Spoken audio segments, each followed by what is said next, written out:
Praise the lord. యవనస్తుడా ఎందుకు నువ్వు పిలువబడితివి అనే భాగంలో 15వ భాగంగా మనం చూస్తే లేఖనం ఇలా సెలవిస్తూ ఉంది. మత్తయి సువార్త 9వ అధ్యాయము 37వ వచనంలో ఇలా రాస్తుంది, కోత విస్తారమే, పనివారు కొద్దిగా ఉన్నారని లేఖనం సెలవిస్తుంది. యవనస్తుడా ఎందుకు నువ్వు పిలువబడ్డావంటే ఒక పనివారిగా సంఘములో పనిచేయటానికి పిలువబడ్డావన్న విషయాన్ని ప్రతి ఒక్క యవనస్తుడు కూడా గమనించాలి.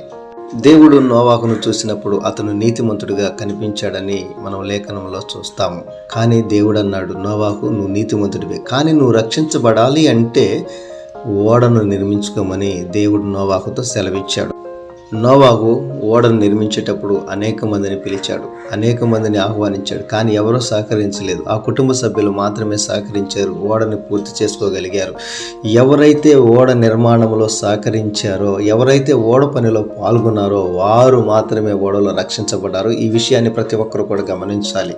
మనము సంఘములో రక్షణ పొంది ఉండొచ్చు, పరిశుద్ధులుగా జీవించవచ్చు, కాదనడం లేదు. కానీ నువ్వు రక్షించబడాలంటే సంఘములో పని చేయాలి. జలప్రలయములో ఓడ అరారాతు పర్వతం మీద ఆగినట్లుగా మనం చూస్తాం. భూమికి ఆకాశానికి మధ్యలో ఓడ ఆగినట్లుగా మనం చూస్తాం.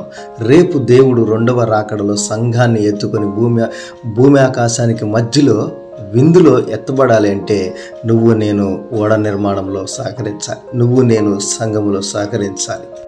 నీవు పరిశుద్ధుడివైనా, బాప్తిస్మ అనుభవం కలిగి ఉన్నా, నువ్వెంత నీతిమంతుడివైనా సరే సంఘములో పని చేస్తేనే మాత్రమే దేవుడు నిన్ను రక్షిస్తాడన్న విషయాన్ని ప్రతి ఒక్క యవనస్తుడు గమనించాలి. దేవుడు సంఘాన్ని తీసుకెళ్లేటప్పుడు ఎత్తబడే గుంపులో నువ్వు ఉండాలి అంటే దేవుని సంఘములో పనివారిగా మనం ఉండాలి. ఈ విషయాన్ని ప్రతి ఒక్క యవనస్తుడు గమనించాలని మనవి చేస్తూ సెలవు తీసుకుంటున్నాను. Praise the lord.